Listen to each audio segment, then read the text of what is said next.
Think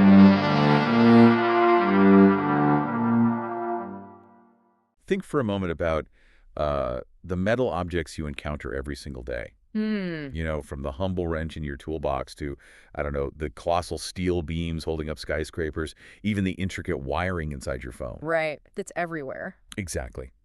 We live in a world fundamentally shaped by metal, particularly iron.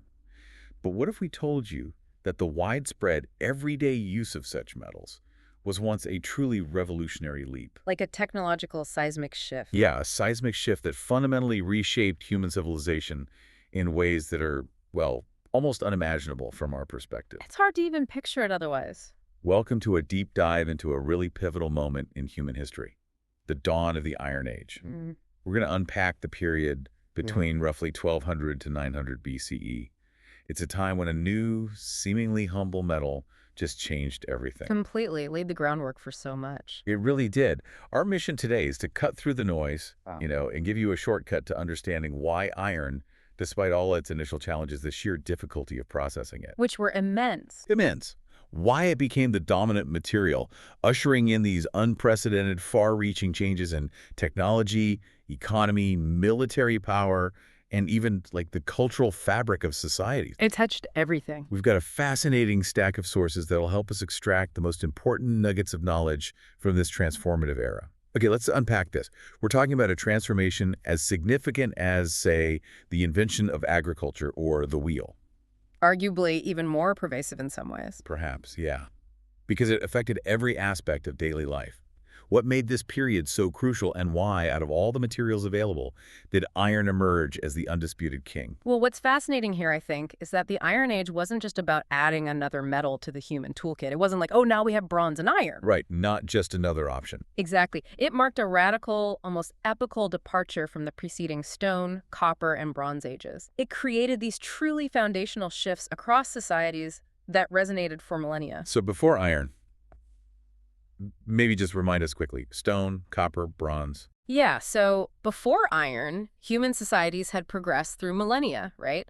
From shaping stone tools that defined our earliest ancestors to mastering copper and eventually that sophisticated alloy we call bronze. Bronze was the high-tech material for a long time. For centuries, yeah, it was the pinnacle of material technology. It's an alloy of copper and tin, and once they mastered its production, it was durable enough for effective tools, formidable weapons. Civilizations really thrived on its back. Intricate societies, big trade networks, powerful armies, all built on bronze. Absolutely. But then came iron, and iron occupies this truly unique position. How so? Unique compared to bronze. Well, unlike copper or tin, which were relatively scarce and often found in specific localized regions. Right, controlling the mines was key. Precisely. Meaning their supply was often controlled by a few empires, or it required these extensive, sometimes vulnerable trade routes to get the tin, especially. Iron, on the other hand, is incredibly abundant. Okay, so it's everywhere. Pretty much. It's one of the most common elements in the Earth's crust, found almost everywhere. However, and this is the massive caveat, There's always a catch. there's always a catch. It's rarely found in its pure, immediately usable metallic form. Instead, it's locked away in iron ore, typically as iron oxides, like rust, basically. So you can't just pick it up and use it. Not at all. And extracting usable iron from this ore presented a monumental challenge. Processing iron required far higher temperatures and much more complex, labor-intensive techniques than anything needed for bronze. Higher temperatures. How much higher? Significantly. Bronze could be melted and cast at relatively modest temperatures, around 950 degrees Celsius. That made it comparatively easier to work with once you had the raw copper and tin. Okay, 950 C. And iron. Iron melts above 1500 degrees Celsius. But the key thing is, they weren't actually melting it in the beginning. That's the ingenuity. Okay. We'll get into that. Yeah. But the point is, it was a completely different metallurgical beast altogether. Exactly. So despite these immense initial processing difficulties, the core advantage of iron ultimately lay in this powerful trifecta. Okay, what are the three? Its inherent durability, once properly forged, its widespread availability, meaning you didn't need to control specific rare mines or trade for scarce tin. Right, huge strategic advantage. Huge. And critically, it's eventually lower cost once the difficult techniques were mastered and production became more efficient. Lower cost. That's surprising given how hard it was to make initially. It is, but think about the raw materials. Ore was everywhere. Fuel like charcoal was obtainable. Bronze needed copper and tin especially could be very expensive and hard to get. Okay, so durability, ubiquity, and eventual affordability. That combination was the absolute game changer for human civilization. It shifted metal from being a rare, elite material often reserved for royalty, powerful warriors, high-status artisans, to something that could be widely distributed. Democratizing metal, in a way. You could say that, yeah. It democratized access to superior tools and weapons, impacting vast swaths of the population in ways bronze, frankly, never could. It essentially made advanced metallurgy accessible to more people, more communities. That's a powerful point. So it wasn't just a slightly better tool or a marginal upgrade, like you said. It was a complete overhaul of possibilities. Bronze was often expensive, geographically limited. Yeah, by its constituent metals. Difficult to scale up production easily. Right. Iron, while stubborn, promised something fundamentally different, widespread utility. But back to the big question. If it was so hard to work with, if it required these incredibly high temperatures and these complex, painstaking processes, Orders of magnitude more challenging than bronze casting, really. how did they even get started? How did ancient people, without our modern scientific understanding or industrial furnaces, begin to unlock the secrets of this incredibly stubborn metal? It seems like a riddle. It really does, and it raises that important question. How did they process iron without modern blast furnaces that can liquefy iron? The early methods were, well, incredibly ingenious and seriously labor-intensive. A testament to human innovation. Absolutely. Raw human innovation, perseverance, and a deep, almost intuitive understanding of materials. Around 1200 BCE, give or take, the processing wasn't done through melting and casting like we might imagine. Yo, casting. Not really, not in the way bronze was cast. Instead, it was primarily shaped through what's known as the bloomery process, followed by extensive iron forging. Bloomery and forging. Okay, break that down. What's the bloomery? So the initial step involved taking iron or those reddish or brownish rocks, rich in iron oxides, and reducing it in furnaces. These could be fairly tall shaft furnaces or even simple pit kilns dug into the ground. Reducing it, you mean getting the oxygen out. Exactly. But crucially, these weren't furnaces designed to melt the iron into a liquid. That needs over 1500 C, remember. These early furnaces operated at a still incredibly hot but lower temperature range, maybe 1100 to 1250 degrees Celsius. Still very hot, but not melting point. Right. At this heat, the iron ore would react with carbon from charcoal, the fuel source, in a chemical process called reduction. The carbon essentially strips the oxygen away from the iron oxide, leaving behind metallic iron. Okay, so you get iron. Yes, but not molten iron that you could pour.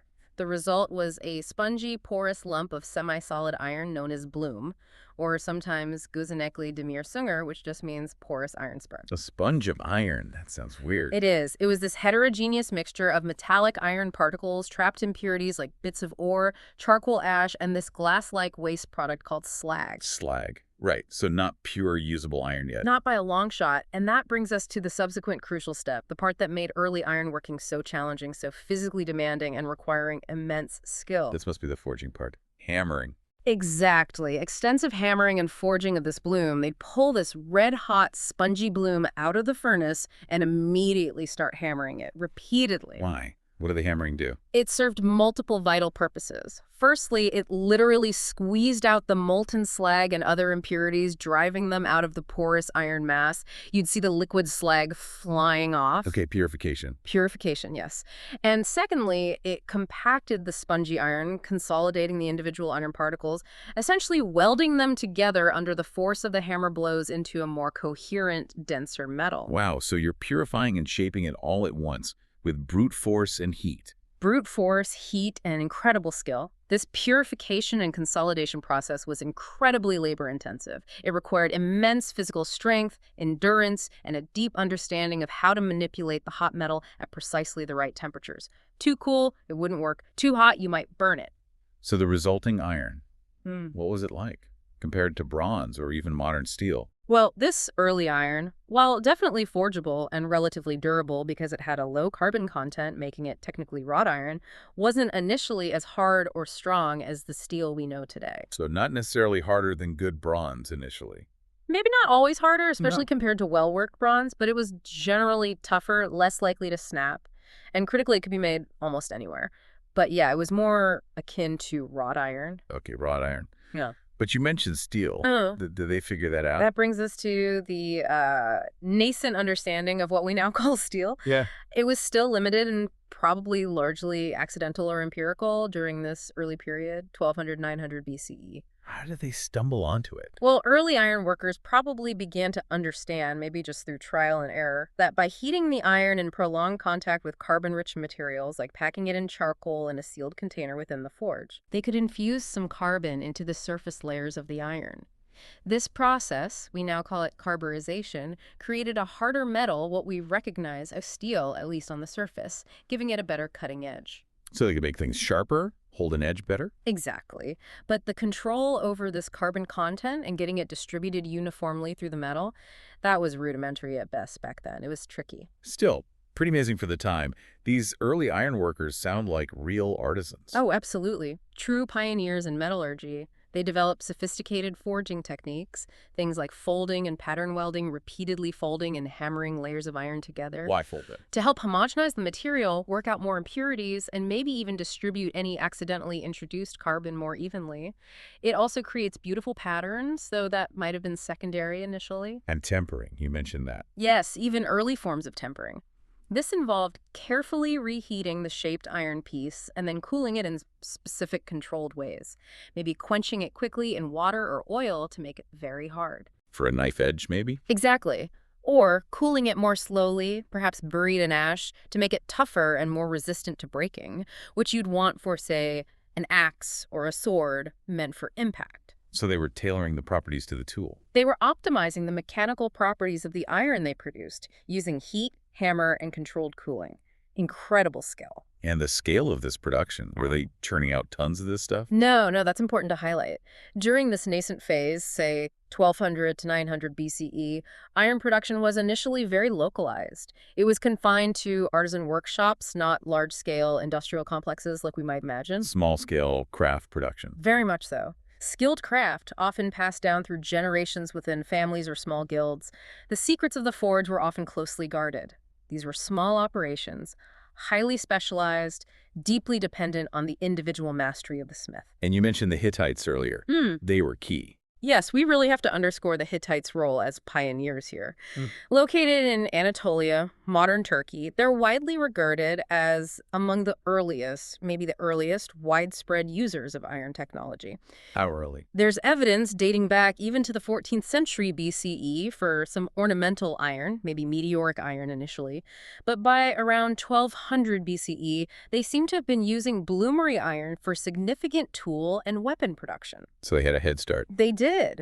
Their advanced understanding of ironworking centuries before its widespread adoption elsewhere was almost certainly a significant factor in their regional power and influence. It was their knowledge that really began to shift those regional power balances. Gave them a technological edge. A significant, if perhaps initially somewhat limited, technological edge over their purely bronze-wielding neighbors.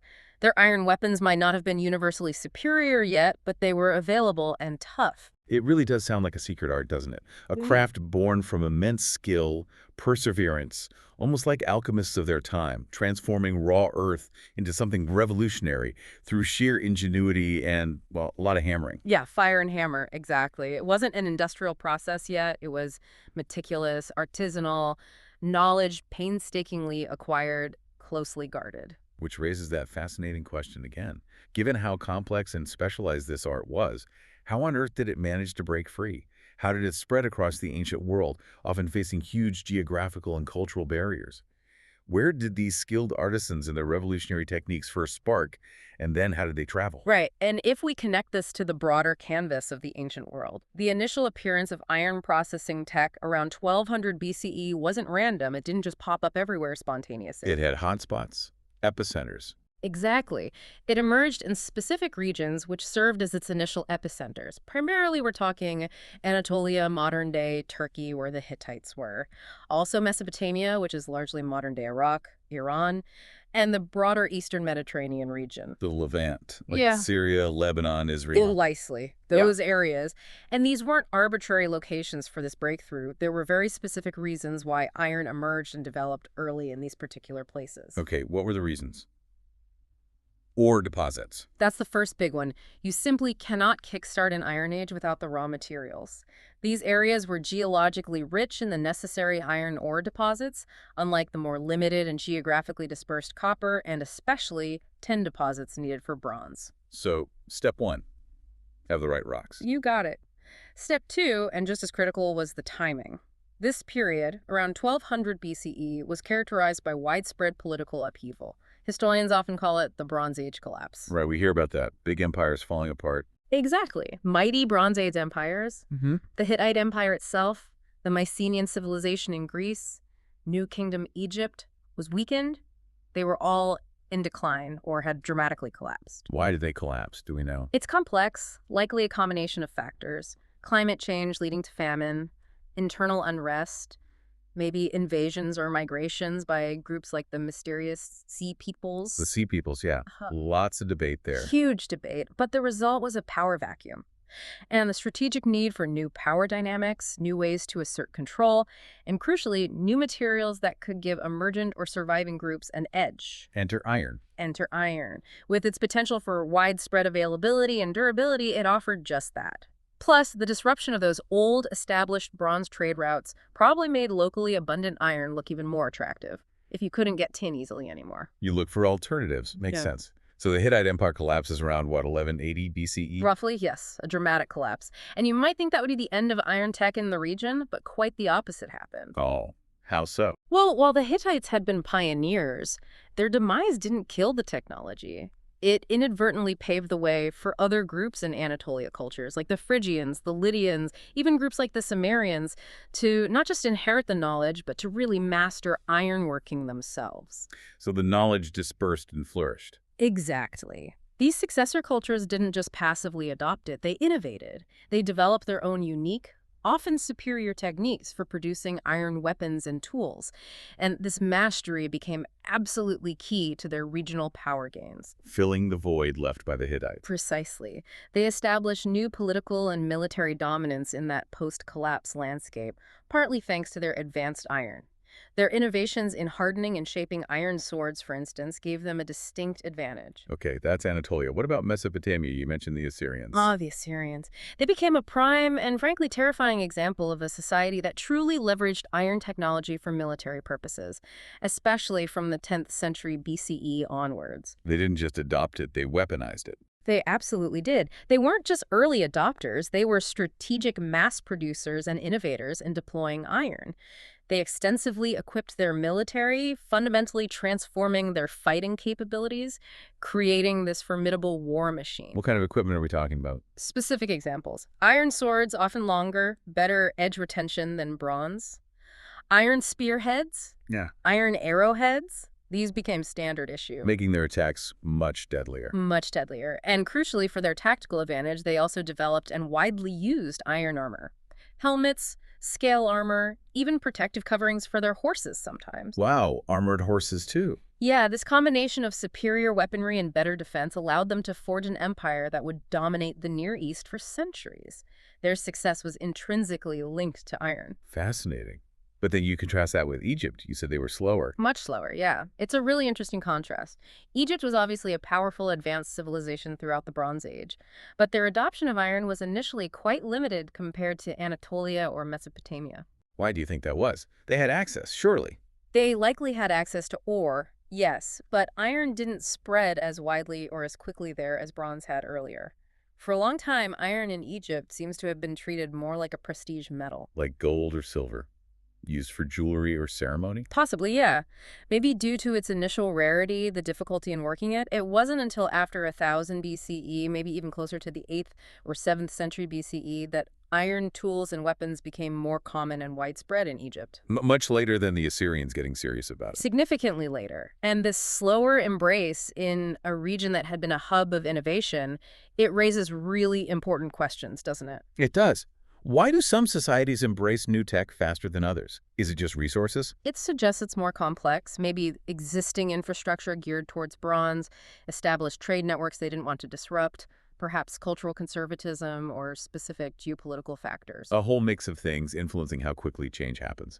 Exactly. It highlights how technology diffusion isn't automatic, even when the benefits seem clear to us looking back. That difference in adoption speed, especially with Egypt, really does make you think about how innovation truly spreads.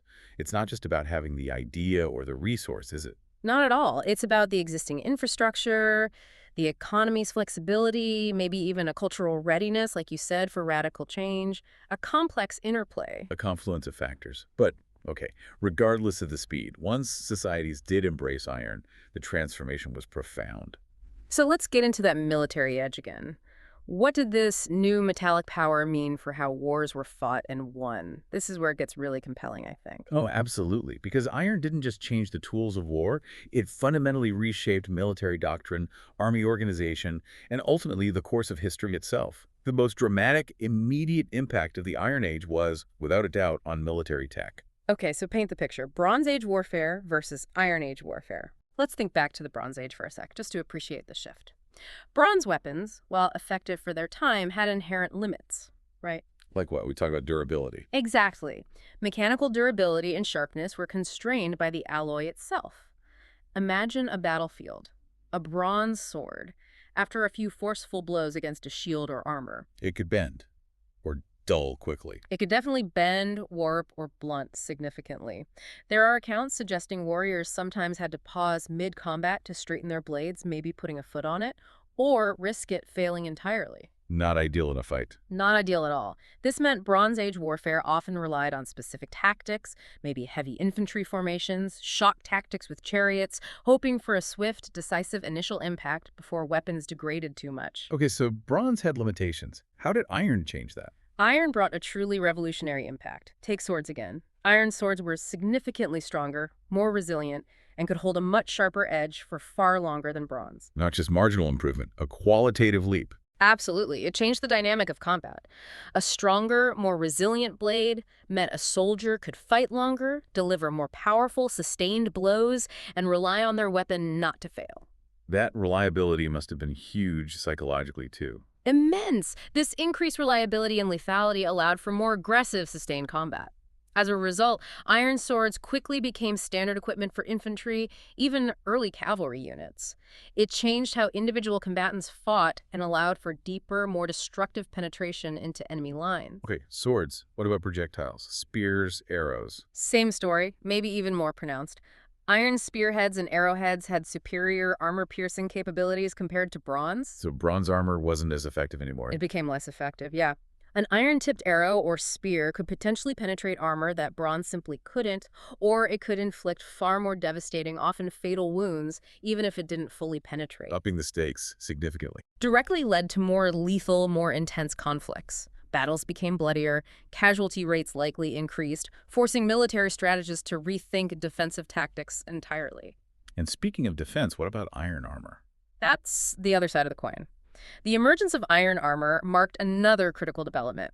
It was made from durable but often surprisingly lighter iron plates or scales compared to equivalent bronze protection. Lighter. How? Iron is intrinsically less dense than bronze. Plus, maybe advances in design, like scale armor, offered good protection with more flexibility. So this new armor provided enhanced defense without significantly restricting soldier mobility as much as heavy bronze plate might have. So soldiers were better protected and more agile. Relatively speaking, yes, they could retain more agility and endurance on the battlefield. This enabled longer campaigns, more complex tactical maneuvers. Imagine that Assyrian soldier, again clad in relatively light, effective iron scale armor, marching for days, then fighting aggressively. Compared to maybe a Bronze Age warrior weighed down by heavy plates? Big difference. Huge difference. And this comprehensive technological advantage, better weapons, better armor, widely available, it profoundly impacted military organization. How so? Bigger armies. Bigger, more disciplined, more professional armies became possible. With more effective, reliable equipment, societies could train soldiers more extensively in formations, siegecraft, coordinated tactics. They could rely on the equipment. Leading to standing armies. Exactly. The rise of standing, professional armies that could project power over vast distances rather than just relying on seasonal levies of farmers who had to get back for the harvest. Which brings us back to shifting power balances. Directly. It's a direct consequence of iron's military supremacy. The Assyrians in Mesopotamia, the quintessential example, they leveraged their mastery of iron weaponry and armor to gain clear, decisive superiority. Not just a minor advantage, It fueled their empire. Directly facilitated the massive expansion of their empire. They conquered and controlled vast territories, becoming the military superpower of their time, largely on the back of efficient iron production and deployment. And in Anatolia, after the Hittites. Similar story. Societies like the Phrygians and Lydians strengthened their political dominance through their innovative mastery and widespread deployment of iron tech. They used this material advantage to assert control, expand their influence in that changing geopolitical landscape. It showed how tech superiority could translate directly into political power. It's abundantly clear then. Iron wasn't just an upgrade, it was a fundamental shift. It rewrote the rules of warfare, empire building, empowered entirely new forms of military might, changed the calculus of power. You can see how the ability to produce superior, more accessible weapons and armor would instantly grant this immense, almost overwhelming advantage. Absolutely. But its impact wasn't confined to the battlefield, was it? Surely a material so widely available, so durable, it must have permeated every aspect of daily life, too, transforming economies, how people farmed. No, absolutely not confined to warfare. You're spot on. Its effects permeated every aspect of daily life, leading to economic and societal transformations that were, in many ways, just as profound and far-reaching as the military impact. Where do we start? Agriculture seems key. Let's start right there. Agriculture is the bedrock, right? The Iron Age brought about nothing less than an agricultural revolution. Maybe a slow-burning one, but a revolution nonetheless. Driven by what? Better tools? Primarily, yes. Perhaps the single most impactful innovation in this sphere was the iron plowshare, the cutting edge of the plow. Okay. How is that better than bronze or wood? Well, compare it. Earlier wooden or even bronze-tipped plows were prone to breaking, especially in tough soil, or they just couldn't penetrate very deep. Iron plowshares were a game changer. Monumental. Why? Deeper tilling. Much deeper and more efficiently. They could break up tougher, heavier clay soils that were previously uncultivable or very difficult to work. This allowed for better aeration of the soil, better nutrient distribution, better water retention, Leading to better crops. directly leading to significant increases in agricultural output. More fertile ground worked more efficiently, meant larger, more reliable harvests. Crop yields could increase substantially. And the consequences of that. Enormous. It allowed for the expansion of agricultural lands into previously unfarmable areas. Think heavy soils, forested areas needing clearing. And critically, it supported considerable population growth. More food, more people. Exactly.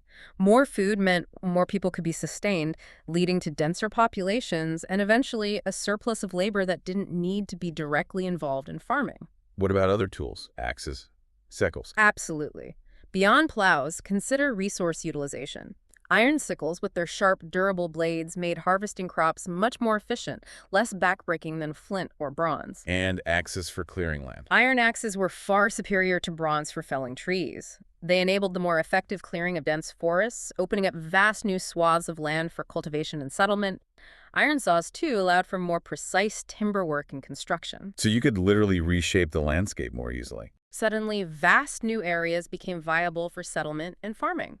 It accelerated the pace of development, pushed the boundaries of human habitation. Working wood and earth with such efficiency was foundational in transforming landscapes. And these farming improvements, they didn't just stay in the fields, right?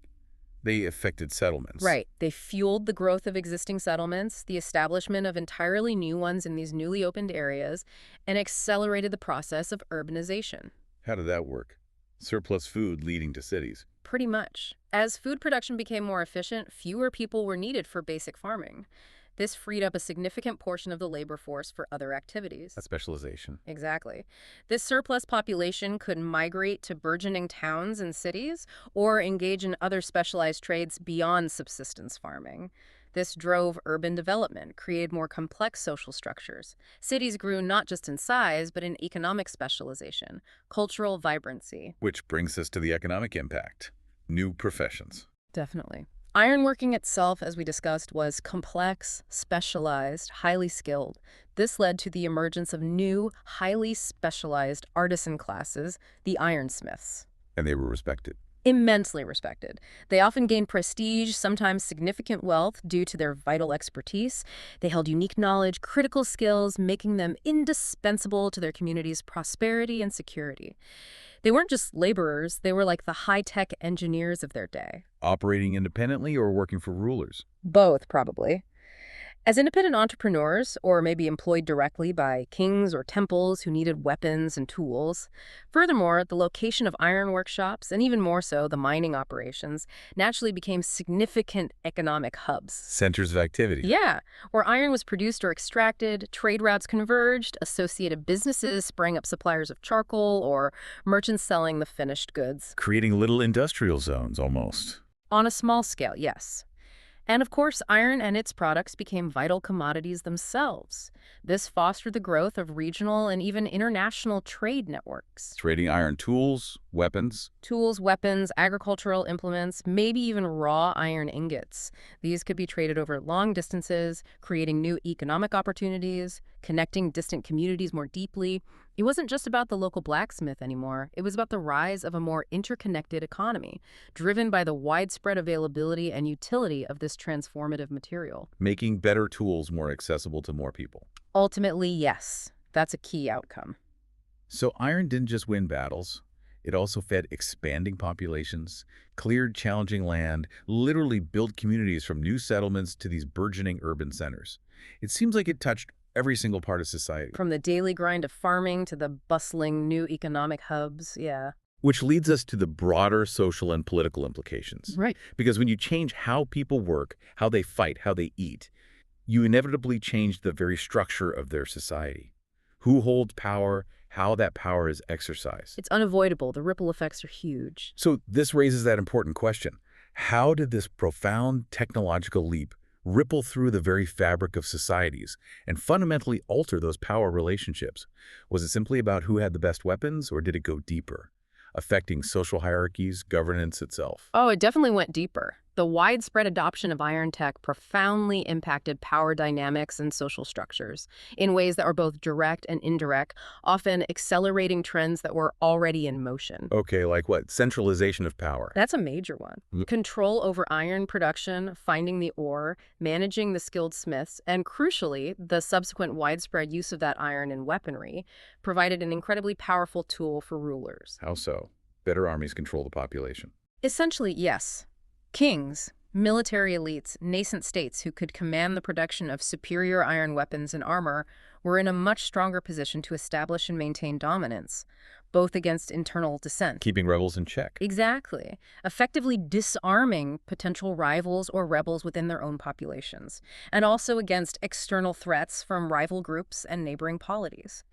This concentrated military power allowed for the consolidation of political control, the formation of larger, more cohesive states. Making bigger kingdoms, bigger empires possible. Facilitating it, certainly. And related to that, think about the status of the Iron Masters themselves. The Smiths we talked about. Respected, right? Highly respected. They emerged as this privileged, often quite secretive artisan class.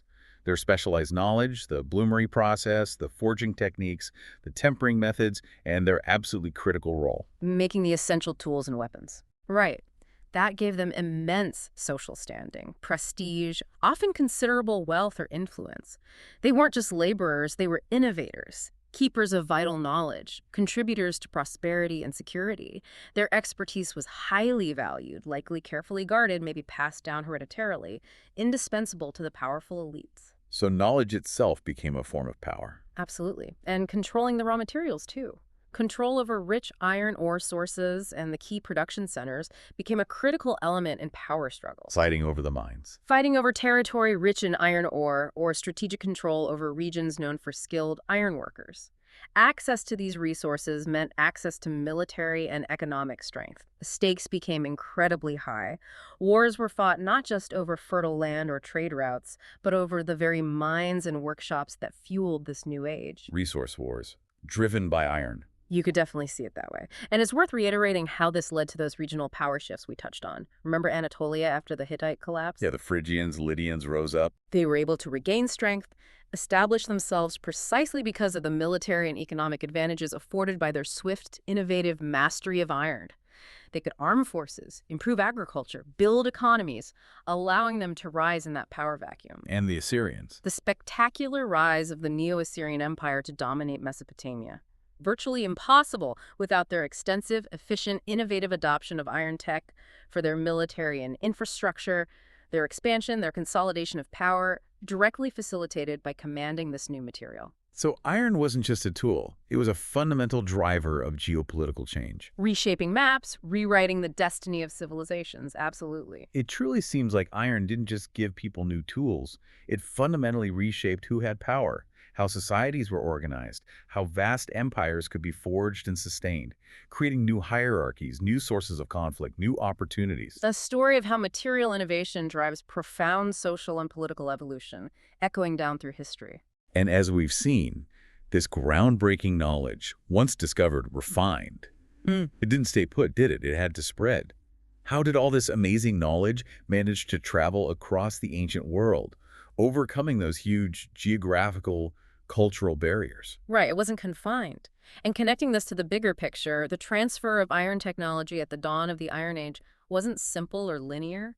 It was dynamic, often chaotic, driven by multiple, often interconnected factors, not a single invention just appearing everywhere. A complex web of dissemination. That's a good way to put it. The primary mechanisms of this spread were multifaceted, deeply intertwined with the geopolitical realities of the time. Firstly, migrations played a crucial role. People moving, taking skills with them. Exactly. Think about that period around 1200 BCE, widespread population movements, the Sea People's upheaval. As groups moved, whether driven by conflict, climate, seeking new lands, trade, they weren't just carrying belongings, they were carrying invaluable metallurgical knowledge. A skilled smith moving could change everything for a new region. Potentially, yes. Smiths, displaced from workshops or joining new communities, could introduce and teach ironworking techniques to entirely new regions, communities that maybe hadn't encountered it or only had limited exposure. Okay, migration is one.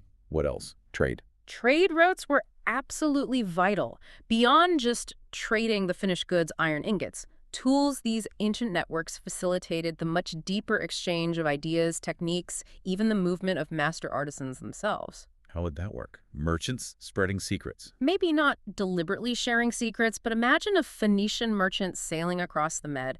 They might bring back tales of new iron weapons from Anatolia, maybe even transport a skilled artisan, perhaps a captive, perhaps hired to an Egyptian or Asian court. Ah, so direct and indirect knowledge transfer. Exactly.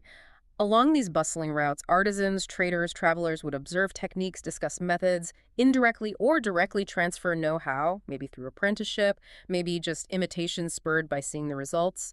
It gradually eroded reliance on bronze, spurred curiosity. Makes sense. Migration, trade. What's the third way? Finally, and perhaps ironically, wars were a significant catalyst for technological transfer. How so? Stealing technology.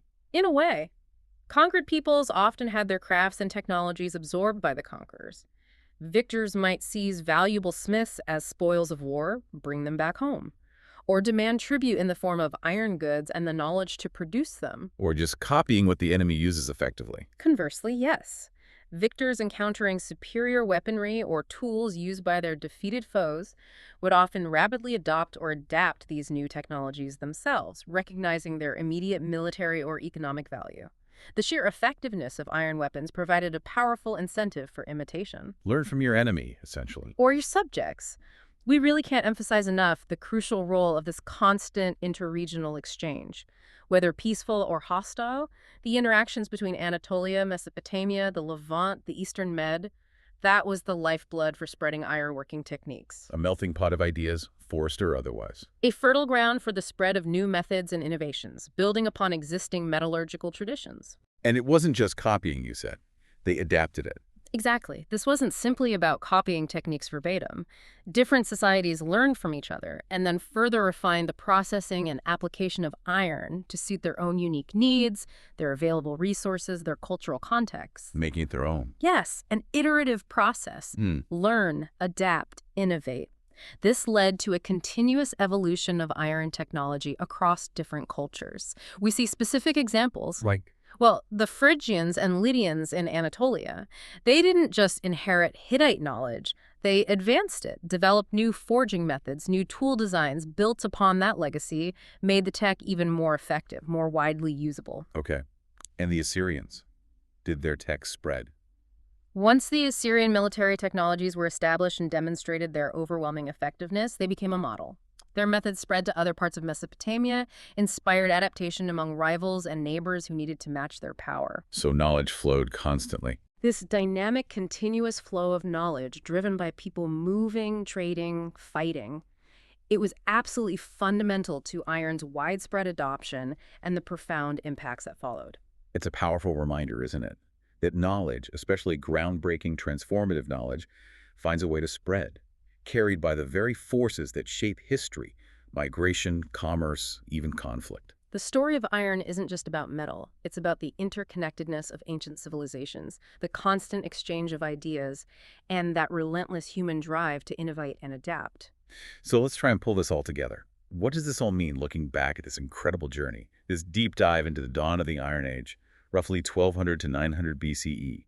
It reveals a truly transformative era. It really does, a period often overshadowed maybe by the Bronze Age empires before it, but its subtle yet profound shifts laid the very groundwork for virtually everything that followed in human history. So to recap the key impacts. Well, the mastery and widespread adoption of iron had far more profound, more extensive impacts than any previous metal age.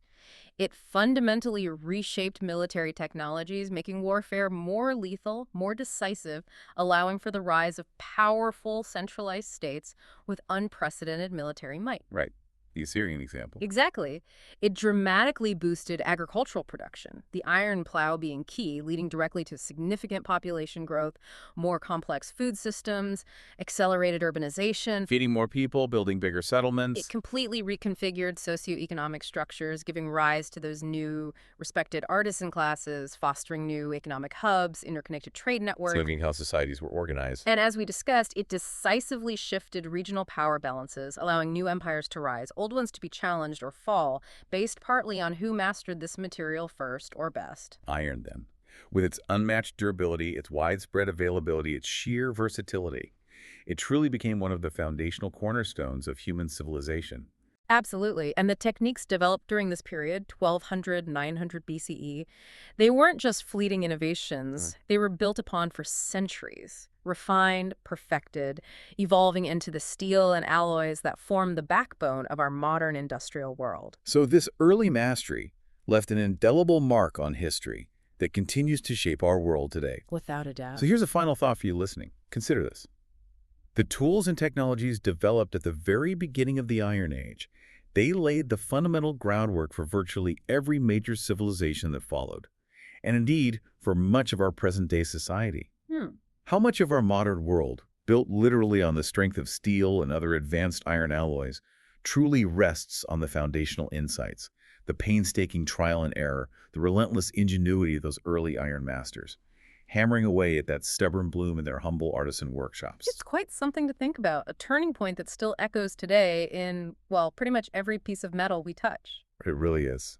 Thank you for joining us on this deep dive. We hope you found these insights as fascinating as we did. And that you'll continue to explore the incredible interconnected journey of human innovation and discovery.